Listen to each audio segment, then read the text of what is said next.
Captain Lee Minho stood on the bridge of his ship, looking out at the huge space station floating in front of them.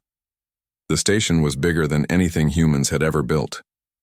It looked like a metal city spinning slowly in space with bright lights covering its surface like stars. "We made it," said Dr. Park Ji-won, walking up beside him. She was nervous but trying not to show it.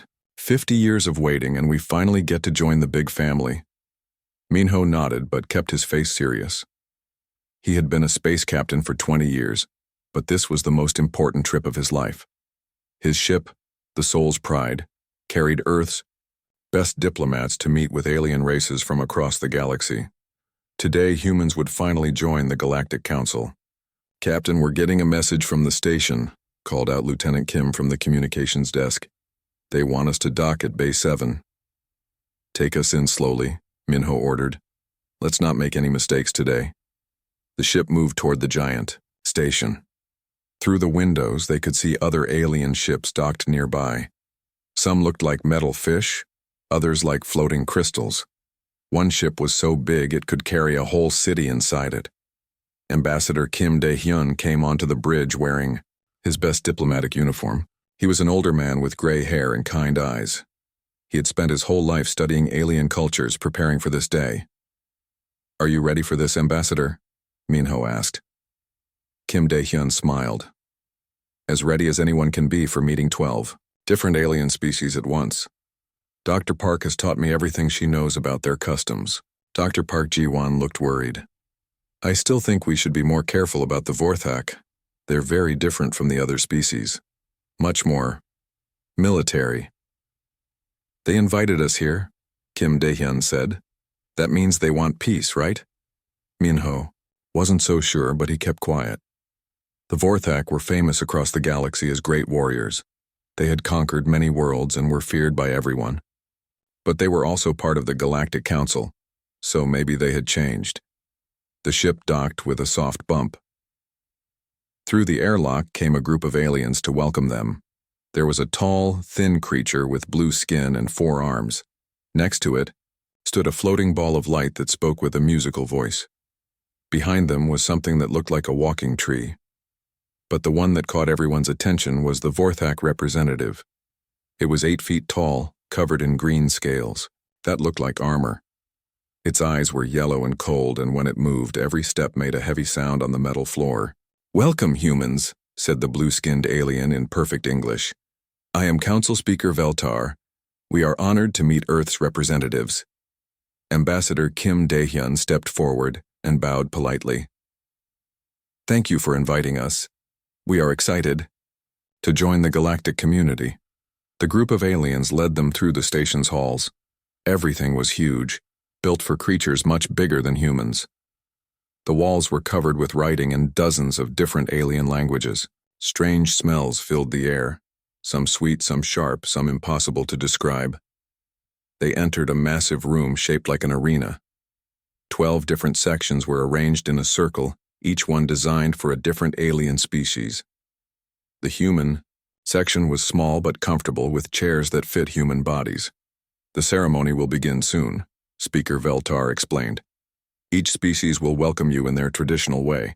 Then you will sign the treaty that makes Earth part of our council." Captain Minho took his seat next to the ambassador. Dr. Park sat on the other side, still looking nervous. Around them, alien representatives filled their sections.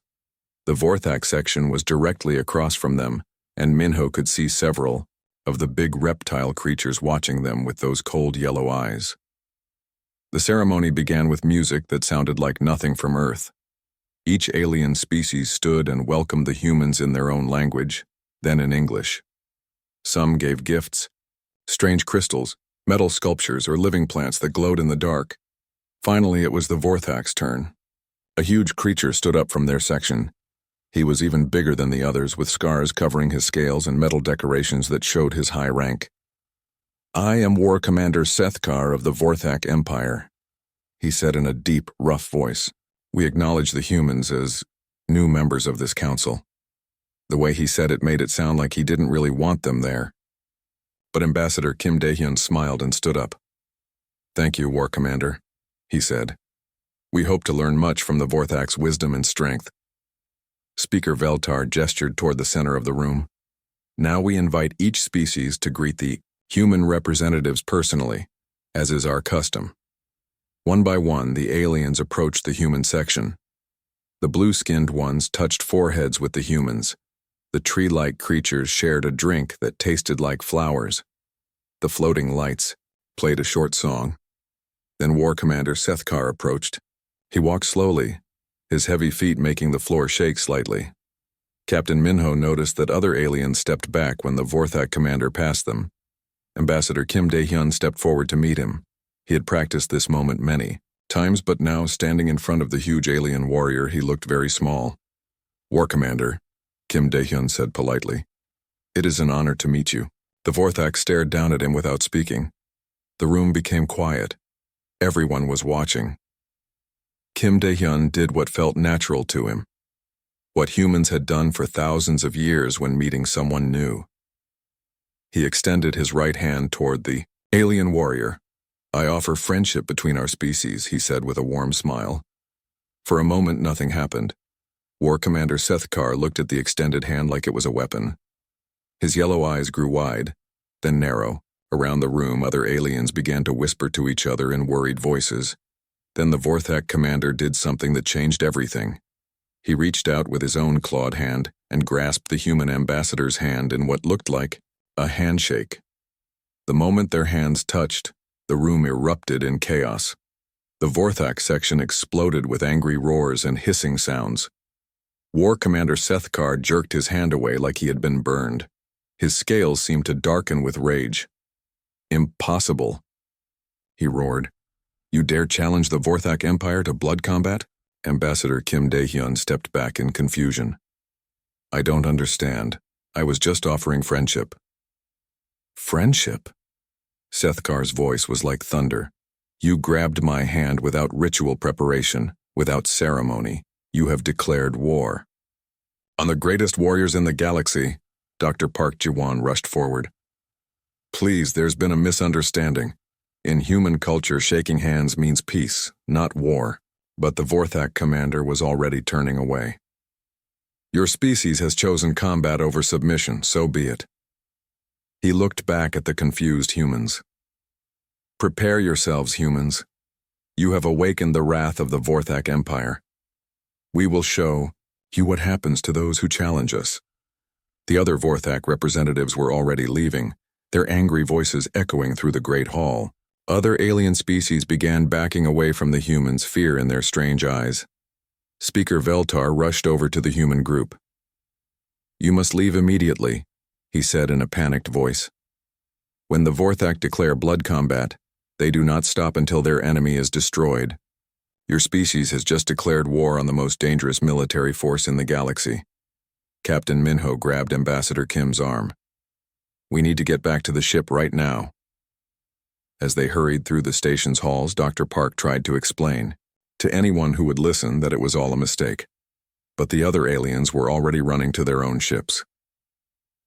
Back on the Soul's Pride, Captain Minho ordered an immediate departure. As they pulled away from the station, Lieutenant Kim looked up from his scanner with a pale face. "Captain," he said quietly, "long-range sensors are picking up massive ship movements in Vorthak space. It looks like they're mobilizing their war fleet." "How many ships?" Minho asked, though he was afraid of the answer. "Over 200, sir. All heading toward Earth." Ambassador Kim Dae-hyun sat down heavily in his chair. "What have I done?" he whispered. Dr. Park put her hand on his shoulder. "You tried to make peace. How could you know that their customs were so different?" Captain Minho set course for Earth at maximum speed.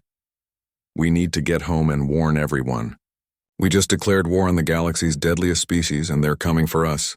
As the Soul's Pride jumped into hyperspace, racing toward Earth with the terrible news, none of them knew that they had just started something that would change the galaxy forever.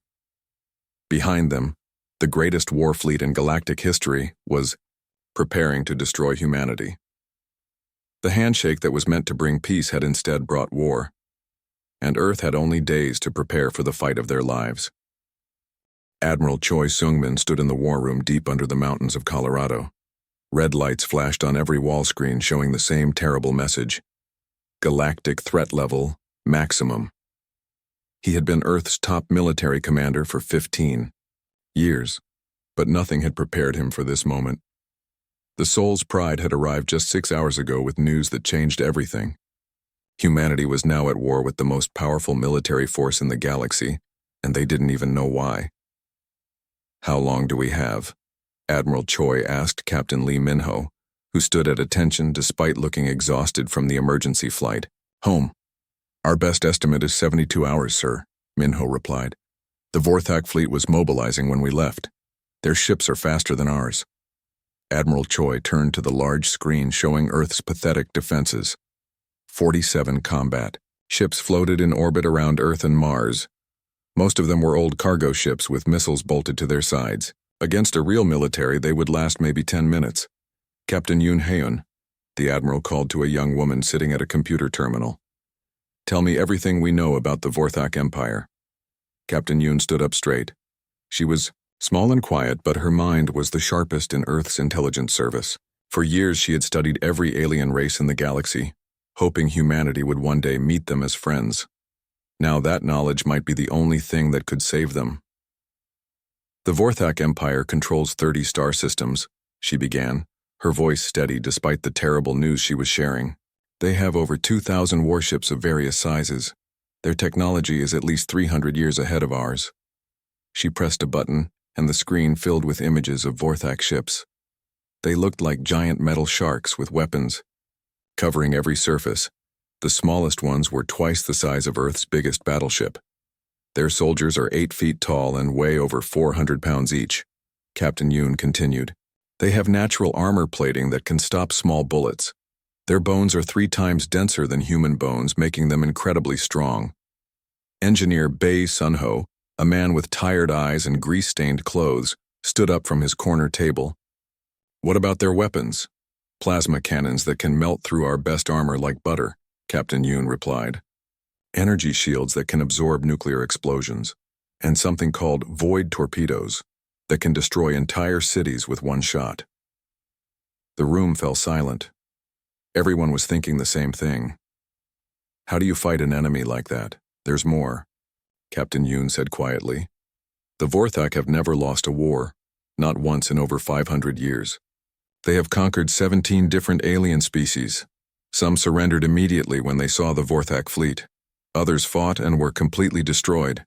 Admiral Choi rubbed his forehead. A headache was building behind his eyes. "What happens to the species that surrender?" "They become slave soldiers," Captain Yoon answered. "The Vorthak offer every enemy the same choice. Serve in their army or watch your world burn.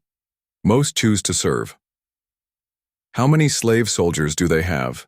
Engineer Bae asked. "Over 50 million trained warriors from different species. All of them fighting for the Vorthak because it's better than dying." The numbers were impossible. Earth had maybe 2 million soldiers total, and most of them had never fought in space. Against 50 million experienced warriors plus the Vorthak's own forces, humanity didn't stand a chance. "Sir," Captain Yoon said, looking directly at Admiral Choi, "I need to tell you something else, something that might be important." "Go ahead." "I've been studying Vorthak military records for years. Every battle they've ever fought follows the same pattern. They arrive with overwhelming force, demand surrender, then attack directly if the enemy refuses. They always win through superior numbers and firepower." Engineer Bae leaned forward. "What are you saying?" "They've never faced an enemy that used different tactics," Captain Yoon explained. "Every species they've conquered either gave up immediately or tried to fight them the same way they fight. Big ships shooting at each other in space." Admiral Choi felt a tiny spark of hope. "You think they might not know how to handle different kinds of warfare?" "Maybe," Captain Yoon said carefully. "But sir, we're still talking about an enemy with 1,000 times our firepower. Even if we surprise them, how long can we last?" Before Admiral Choi could answer, alarms started ringing throughout the command center. A young soldier ran up to them with a message pad. "Sir, long-range scanners have detected the Vorthak fleet. They're moving faster than we expected. Estimated arrival time is now 60 hours. The room erupted in worried voices. 60 hours to prepare for a war they couldn't win. Admiral Choi held up his hand for silence. "Engineer Bay," he said. "Tell me about this secret project you've been working on. Project Mongoose." Bay's eyes lit up for the first time all day. "Sir, we can't match their big ships. But what if we don't try to? What if we fight them with thousands of small targets instead of a few big ones?"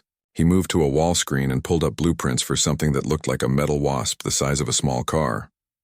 "These are automated attack drones," Bay explained. "Each one carries an electromagnetic pulse bomb and kinetic penetrators. They're too small for big ship weapons to target effectively, but in large swarms they can overwhelm enemy defenses." "How many can we build in 60 hours?" Admiral Choi asked. "We've been building them in secret for 2 years, Bay said with a small smile. "We have over 10,000 ready, and factories working around the clock to build more." Captain Yoon studied the drone designs. "The Vorthak have never fought against swarm tactics. Their weapons are designed to destroy big targets, not tiny fast-moving ones. It's not enough to win," Admiral Choi said honestly. "But it might be enough to make them think twice about underestimating us." A new voice spoke from the doorway. "Admiral, there's something else you should consider." Everyone turned to see Dr. Kang Hyuk, Earth's top military psychologist. He was an old man who had studied human warfare for 50 years. "The Vorthak have conquered many species," Dr. Kang said as he entered the room, "but they've never conquered a species like humans." "What do you mean?" Captain Yoon asked. "Every species they've defeated has been logical about war," Dr. Kang explained.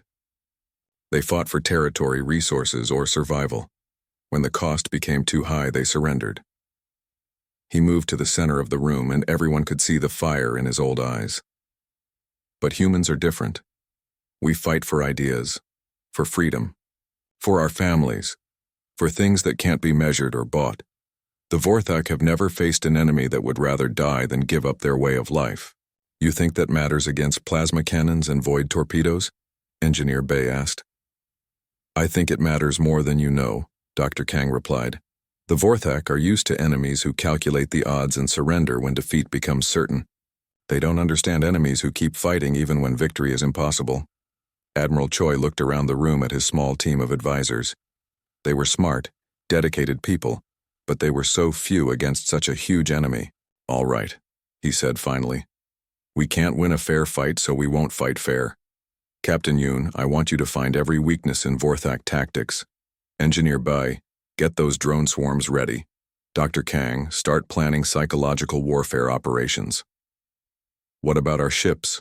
Captain Minho asked. "We're not going to meet them in open space," Admiral Choi decided. "We'll use our home system against them. The asteroid belt, the moons, the orbital stations, everything becomes part of our battlefield."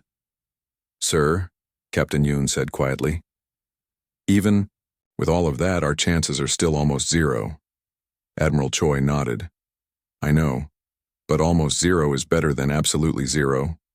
And sometimes, when you're fighting for your home, almost zero is enough." Outside the mountain bunker, Earth continued its quiet rotation around the sun. 12 billion people went about their daily lives, not knowing that in less than 3 days, the most powerful military force in the galaxy would arrive to destroy them.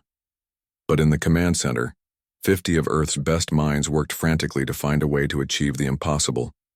They had no chance of winning, but they had something the Vorthak had never encountered before: the desperate creativity of a species fighting for its survival. The countdown to humanity's greatest test had begun. In 58 hours, they would discover if being the underdog was enough to defeat the galaxy's greatest predators. Time was running out, but the real battle hadn't even started yet. Colonel Song Mirei stood in the training facility watching her soldiers prepare for battle. These weren't ordinary soldiers. They were the survivors of Earth's bloodiest conflicts, men and women who had learned to fight in places where normal armies would fail. The facility was built inside an asteroid that had been hollowed out and turned into a military base. Here, Earth's elite forces trained for combat in zero gravity, in tight spaces, and in conditions that would kill most people. Today, they were humanity's last hope. How many do we have ready? Admiral Choi asked as he floated into the training area. Moving in zero gravity still felt strange to him, but these soldiers moved like they had been born in space. 2,000 of our best, Colonel Song replied. They've all fought in the corporate wars. They know how to win when everything is against them. Admiral Choi watched as soldiers practiced attacking a mock-up of a Vorthak ship. They moved through the corridors, like deadly shadows, using every corner and doorway as cover.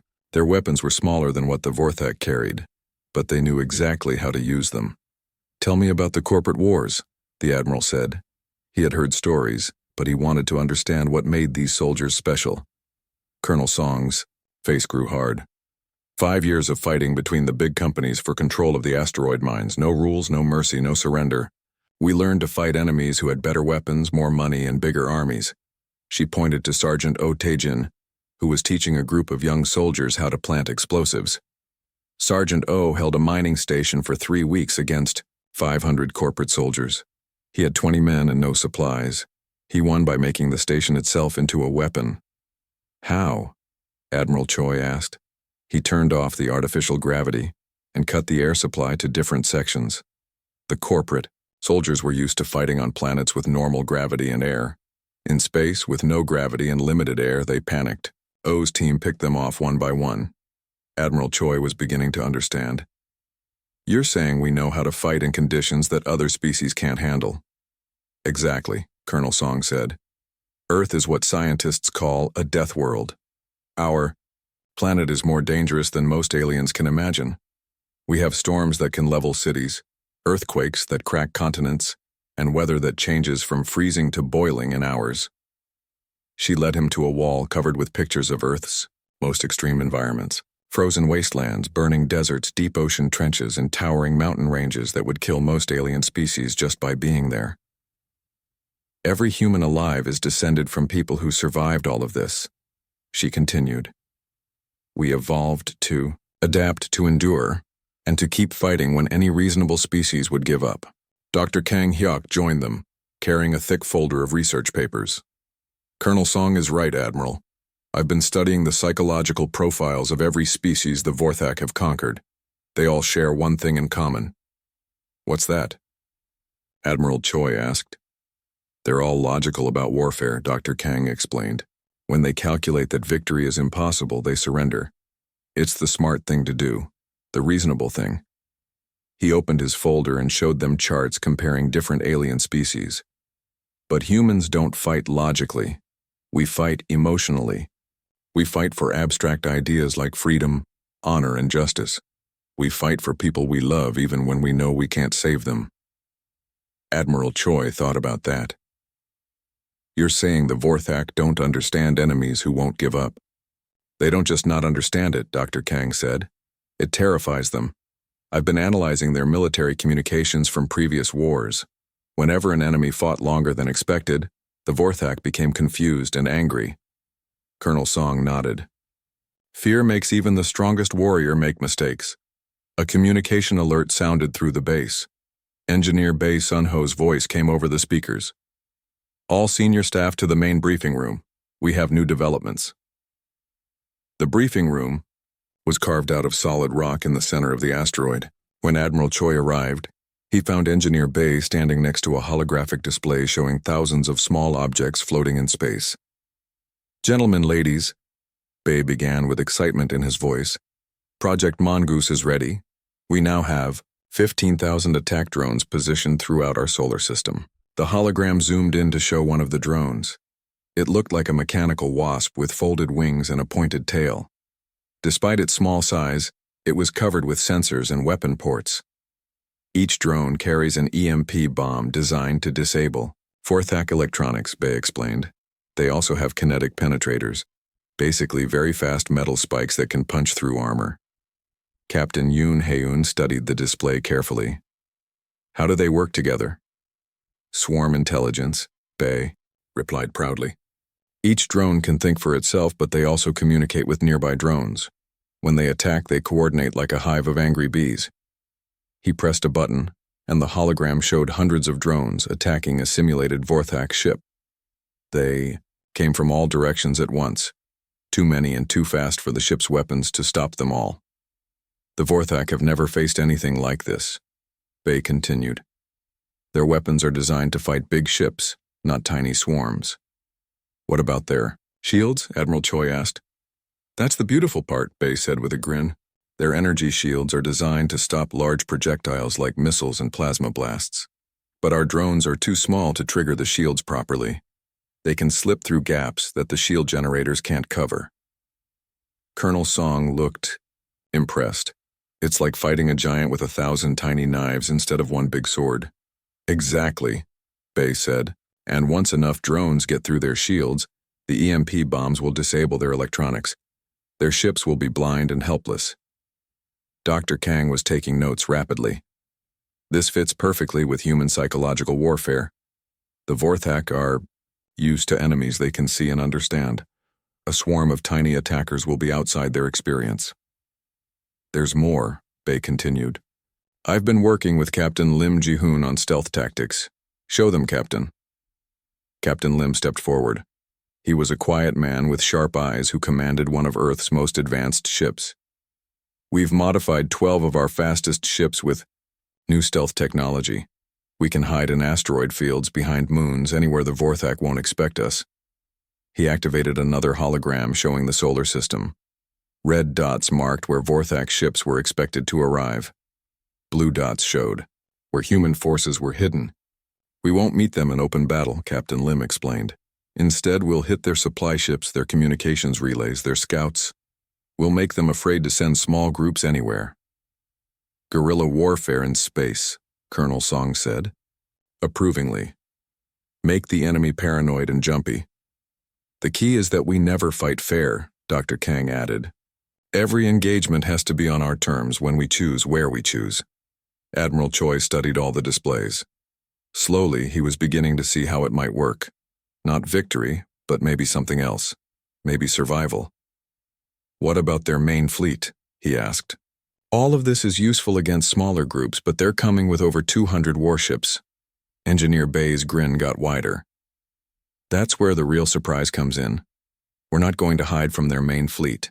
We're going to lead them exactly where we want them. Where? The asteroid belt between Mars and Jupiter, Captain Lim replied. It's full of rocks, debris, and gravitational anomalies.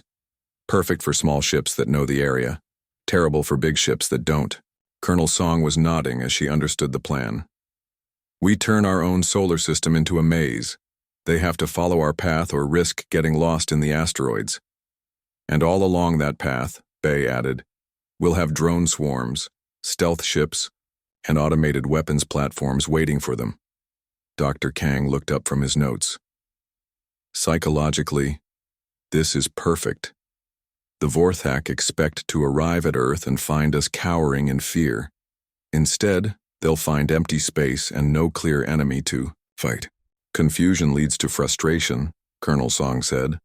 Frustration leads to mistakes. And mistakes, Admiral Choi finished, give us opportunities we wouldn't have otherwise. Lieutenant Nam Soo-young, who had been quietly working at a computer terminal, looked up with excitement. Admiral, I've been running simulations based on everything we know about Vorthak tactics. If we can coordinate all our systems perfectly, we might actually damage their fleet significantly.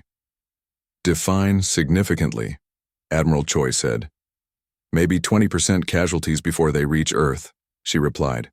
Enough to make them respect us as enemies. The room fell quiet. 20% casualties wouldn't save Earth, but it would be more damage than the Vorthak had taken in centuries of conquest.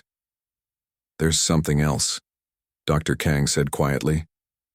If we can make them take significant losses, other species in the galaxy will hear about it.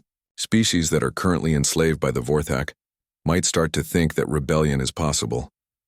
Admiral Choi understood immediately. You're talking about starting a galaxy-wide revolution. The Vorthak Empire is held together by fear, Dr. Kang explained. If that fear breaks, if their slaves see that the Vorthak can be hurt, everything changes. War Commander Sethkar stood on the bridge of his flagship, the Death's Glory, watching the human solar system grow larger on his screens. Behind him, 200 of the galaxy's most powerful warships moved in perfect formation. This would be the easiest conquest in Vorthak history. "Commander," reported his tactical officer, "we have reached the edge of the human system. Long-range scanners show nothing." Sethkar's yellow eyes narrowed. "What do you mean, nothing?" "No ships defending the outer planets, sir. No communication. Signals. No sign of military preparation. The system appears almost empty." This confused the war commander. Every species they had conquered before had tried to meet the Vorthak fleet in space, hoping to stop them before they reached their home world. But the humans seemed to be hiding. "Perhaps they have given up without a fight," suggested his second-in-command. "Their primitive technology cannot match ours." Sethkar shook his large head. "No. The human who grabbed my hand showed no fear. His species chose war. They are planning something." On the bridge of his stealth ship, Shadow Walker, Captain Lim, Jihoon watched the massive Vorthak fleet enter the solar system. His ship was hidden behind a large asteroid, invisible to their scanners. "They're moving exactly as predicted," he whispered to his crew. "Send the signal to all units. Phase 1 begins now." Throughout the solar system, human forces received the message. Hidden drone swarms powered up their systems. Stealth ships emerged from behind moons and asteroids. Automated weapons platforms came online in the depths of space. The Vorthak fleet continued toward Earth, unaware that they were flying into the largest trap in human history. Lieutenant Nam Soo-young sat in the command center on Earth, watching hundreds of screens showing the enemy fleet. Her fingers moved across control panels, coordinating thousands of drones spread across millions of miles of space. "First swarm is in position," she reported to Admiral Choi. "Waiting for your order, sir." Admiral Choi watched the enemy ships approach. They moved like they owned the universe, confident that nothing could stop them. In a few minutes they would learn they were wrong. "Begin the attack," he ordered. The first surprise came when the empty space around the Vorthak fleet suddenly filled with thousands of small objects. The drone swarms had been hiding in asteroid debris and behind space junk, waiting for this moment. "What are those?" demanded War Commander Sethkar as his screens showed clouds of tiny ships surrounding his fleet. "Unknown objects, sir," his tactical officer replied. "Too small to be fighters. Maybe they're missiles." Before anyone could answer, the drone swarms attacked. Thousands of mechanical wasps swarmed toward the Vorthak ships like angry insects. The big alien warships opened fire with their massive weapons, but trying to hit the tiny drones was like trying to swat flies with a hammer. "Impossible!" roared Sethkar as explosions began lighting up his ship's shields. "How can such small weapons hurt us?" The answer came as dozens of drones slipped through gaps in the energy shields and exploded against the ship's hull. Each explosion was small, but hundreds of them together began to damage the ship's armor. Engineer Bay watched from his control station as his drones swarmed the enemy fleet. "EMP charges are working," he reported excitedly. 3 Vorthak ships have lost power to their weapon systems. The electromagnetic pulse bombs were designed to shut down alien electronics. Even the mighty Vorthak ships became helpless when their computers stopped working. But the drones were only the beginning. As the Vorthak fleet struggled with the swarm attacks, Captain Lim's stealth ship struck from the shadows. The Shadow Walker appeared behind a Vorthak supply ship and fired a full spread of missiles before disappearing again. The supply ship exploded in a ball of fire, taking tons of food and ammunition with it. "Where did that come from?" Sethkar demanded, but his officers had no answer. The human ship had vanished as quickly as it appeared. All across the battlefield, similar attacks were happening.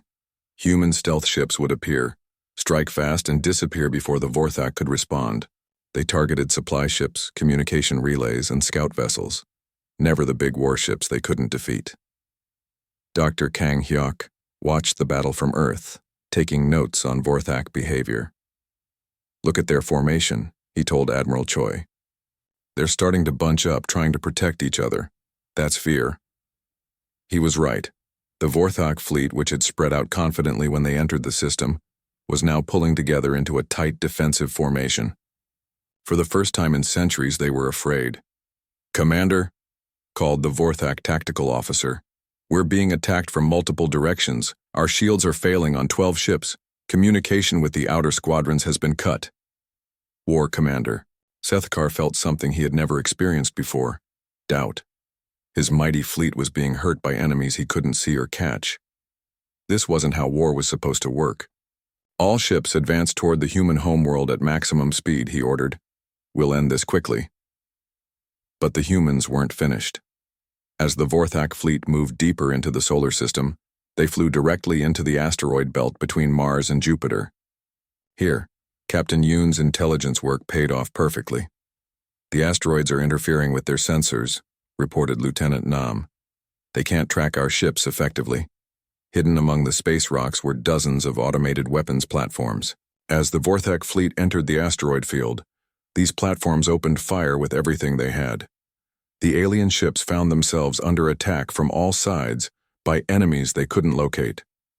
Every asteroid could be hiding a weapon. Every piece of space debris might explode without warning. "This is madness," Sethkar roared, as another explosion rocked his flagship. "Where are their big ships? Where is their main fleet?" His officers had no answer because there was no human main fleet. Everything the humans had was already fighting: tiny drones, hidden platforms, and ghost ships that appeared and vanished like phantoms. Colonel Song watched the battle from her command post and smiled grimly. "They're learning what we learned. In the corporate wars. In space, there's no such thing as a fair fight." The Vorthak losses mounted steadily, not enough to destroy their fleet, but enough to shock them. 15 ships destroyed, 30 more damaged, and hundreds of Vorthak warriors dead or wounded. But the humans were taking losses too. Many drone swarms had been wiped out by Vorthak weapons. Several stealth ships had been destroyed when they got too close. The automated platforms were running out of ammunition. "Admiral," reported Captain Yoon, "the enemy fleet is still advancing. They'll reach Earth in 6 hours. Admiral Choi nodded. They had done more damage than anyone thought possible, but it wasn't enough to stop the invasion. The real test was still coming. "All units fall back to Earth orbit," he ordered. "Prepare for the final battle." As the battered but still powerful Vorthak fleet emerged from the asteroid belt, War Commander Sethkar stared at the blue-green world ahead of them. Somewhere on that planet were the creatures that had dared to challenge his empire.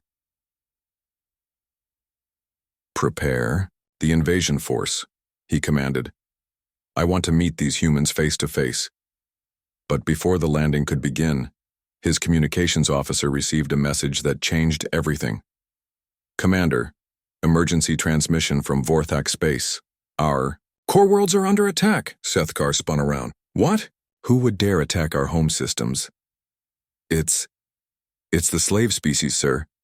The Zentari, the Molochs, the Hivers. They're all rebelling at once. They're using the same tactics as the humans: small ships, hit-and-run attacks, swarm tactics." For a moment, the bridge was completely silent. Then Sethkar understood. News of the battle had already reached the rest of the galaxy. The enslaved species had learned that the mighty Vorthak could be hurt. "The humans," he whispered. "They've started a revolution." On Earth, Dr. Kang smiled as he listened to the intercepted Vorthak communications. "Admiral, I think we just accomplished something bigger than saving Earth. We've given hope to every oppressed species in the galaxy. But the battle wasn't over yet. The Vorthak fleet still surrounded Earth, and War Commander Sethkar had to decide: continue the attack on Earth or return home to save his crumbling empire. The decision he made would determine not just Earth's fate, but the future of the entire galaxy. War Commander Sethkar stood on his damaged bridge, staring at the blue world of Earth while emergency reports flooded in from across his empire. Half of his conquered territories were in rebellion. Slave species that had served the Vorthak for centuries were suddenly fighting back with the same tactics that had bloodied his nose here in this human system. Admiral Choi received the transmission from the Vorthak flagship just as Earth's defenses prepared for the final assault. The message was short and direct. "I wish to speak with your leader." This could be a trick, warned Colonel Song, but Admiral Choi was already ordering his ship to meet the Vorthak commander. The meeting took place on a neutral space station that had been abandoned since the fighting began. Admiral Choi brought Dr. Park Ji-won, the same woman who had tried to prevent this war from starting. War Commander Seth Carr came with only 2 guards, leaving his massive fleet behind. When the 2 leaders faced each other in the station's meeting room, the difference was striking. Admiral Choi was a small human in a simple uniform. Seth Carr was 8 feet of armored reptile with scars from 100 battles. Yet somehow, the human didn't seem intimidated. "You have cost me much, human," Seth Carr said in his deep, rumbling voice. 37 ships destroyed or damaged, over 2,000 warriors dead. And now my empire burns because other species think they can copy your tactics. Admiral Choi met the alien's yellow eyes without flinching. "Your empire burns because you built it on the suffering of others. We just showed them that even the Vorthak can bleed." Dr. Park stepped forward carefully. "War Commander, we need to discuss the original misunderstanding. The handshake that started this war. It was never meant as a challenge." Seth Carr turned his massive head toward her. "I know that now. My intelligence officers have studied your species. We understand that you were trying to show friendship, not declare combat." "Then why continue the war?" Admiral Choi asked. "Because I cannot return to my people having gained nothing," Seth Carr replied honestly. "A Vorthak commander who fails in battle faces death. But more than that, your species has proven something that threatens everything we believe." "What's that?" "That conquest is not the only way to gain strength," the war commander said quietly. "My people have ruled through fear for 500 years. We believed that only the strongest could survive, that mercy was weakness, that cooperation was impossible between different species." He moved to the room's large window and stared out at the stars. "But you humans fought for each other. Your soldiers died protecting people they had never met. Your engineers built weapons to save strangers. This is confusing to us." Dr. Park saw an opportunity. "War Commander, what if there was a way for both our species to gain strength without destroying each other?" Seth Carr turned back to them. "What do you mean?" Admiral Choi had been thinking about this possibility since the battle began. "Your empire is facing rebellion on multiple fronts. You need to end those rebellions quickly or your entire civilization could collapse." "This is true," Seth Carr admitted reluctantly. "But fighting rebels the same way you've always fought will only create more rebels," Dr. Park added.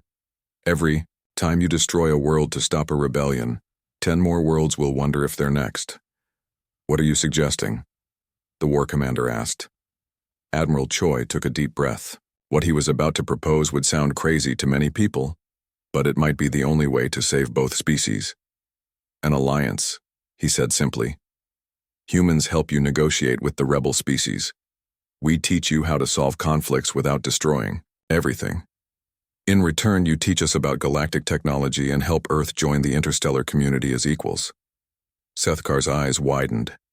In 500 years of Vorthak history, no one had ever proposed anything like this. "You would help your enemies?" "We would help create peace," Dr. Park corrected. "The galaxy is big enough for all of us if we learn to work together instead of fighting each other." The war commander was quiet for a long time, thinking about possibilities he had never considered. Finally, he spoke. "There are problems with this idea. Many of my people will see any alliance as weakness. Some of your people will never trust us after we came here to destroy you." "All great changes have problems," Admiral Choi replied. "The question is, do we want to create something better, or do we want to keep fighting until everyone is dead?" Dr. Park pulled out a datapad showing reports from across the galaxy. "War Commander, look at these rebellion reports. The slave species aren't just copying our military tactics. They're copying our ideas about freedom and cooperation. This revolution isn't going to stop until every enslaved species is free." Seth Carr studied the reports with growing alarm. She was right. The rebellions were spreading faster than his forces could contain them. "You're saying my empire will fall regardless," he said. "We're saying it will transform," Admiral Choi corrected. "The question is whether you want to guide that transformation or be destroyed by it." The war commander considered this.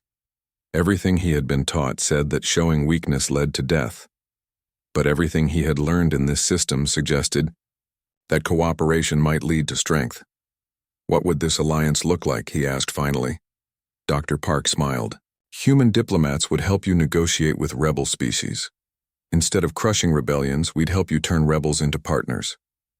You'd still be strong, but you'd be strong because people chose to work with you, not because they were afraid of you. And what would humans gain? Knowledge, Admiral Choi replied.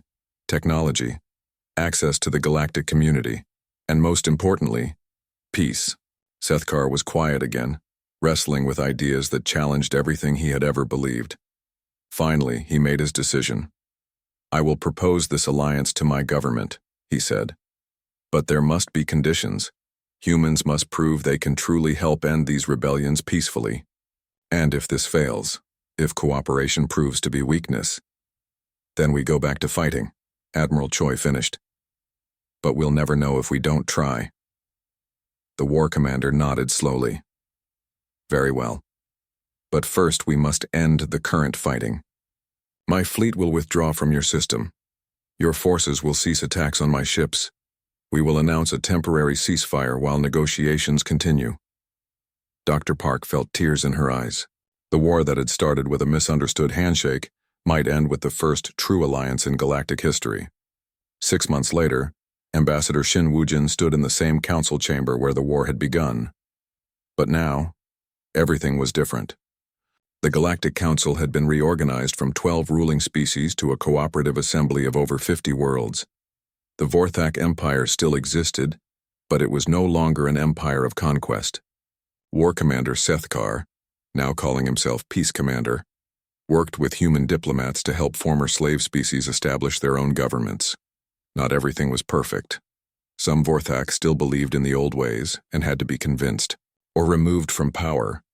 Some former slave species wanted revenge rather than peace. But slowly, step by step, the galaxy was learning to work together. The greatest change was in how conflicts were resolved. Instead of war and conquest, the new Galactic Council used human-developed methods of negotiation, compromise, and mutual benefit. Species that had been enemies for centuries were learning to become partners. It's remarkable, said Dr. Park as she watched former enemies working together on a joint scientific project. A year ago, we were about to be wiped out. Now we're helping to reshape galactic civilization. Captain Lee Minho, now promoted to Admiral and serving as Earth's military liaison, nodded. It turns out our real weapon wasn't the drones or the stealth ships. It was the idea that different species could work together as equals. The galaxy is still dangerous, warned Captain Yoon, now head of Galactic Intelligence. There are species out there that haven't joined the Council. Some of them are more dangerous than the Vorthak ever were. Then we'll face them together, said Peace Commander Sethkar as he joined the human group. The massive reptile had become an unlikely friend to the people he had once tried to destroy. The old way of conquest has failed. The new way of cooperation is our strength. He looked out at the space station where dozens of different species worked side by side, sharing knowledge and building a better future. The humans taught us something important, he continued. True strength doesn't come from making others fear you. It comes from making others trust you. Admiral Choi, now retired but still serving as an advisor, smiled as he watched young humans and young Vorthak training together. Ambassador Kim would have been proud to see this. His handshake really did bring peace, it just took a war to get there. As the station rotated slowly in space, it served as a symbol of what was possible when different species chose cooperation over conquest. The galaxy was changing, one alliance at a time. And at the center of it all were the humans, the species that had once been dismissed as primitives, now serving as the bridge between worlds that had never imagined they could work together. The war that was supposed to destroy humanity had instead taught the galaxy a new way to live. Sometimes the most dangerous species isn't the one with the biggest weapons, it's the one with the biggest dreams. The galaxy would never be the same, and that was exactly what it needed.